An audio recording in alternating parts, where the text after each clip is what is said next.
কিভাবে দাওয়াতি কাজ করবেন উম্মার মাঝে, এটাও আল্লাহ তাআলা দাওয়া মেথডোলজি তিনি শিখিয়ে দিলেন। তিনি বললেন, উদউ ইলা সাবিলি রাব্বিকা বিল হিকমাতি ওয়াল মাউইযাতিল হাসানাতি ওয়াজাদিলহুম বিল্লাতী হিয়া আহসান। নবী হে, আপনি মানুষকে আপনার রবের দিকে ডাকুন প্রজ্ঞার সাথে, বিচক্ষণতার সাথে, সুন্দর কথামালা দিয়ে, উপদেশ দিয়ে। আর যদি আল্লাহর দিন প্রচার করতে যে কারো সাথে তর্ক করতে হয়, সর্বোত্তম পন্থায় সেই তর্ক করেন। পড়েন সুবহানাল্লাহ। এই জায়গাটাতে এরকম কেন হইলো? শুরুতে তো এটা ছিল না।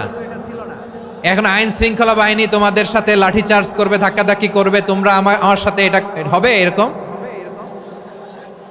দেখছেন যাবো কই? এদেরকে নিয়ে যাবো কই?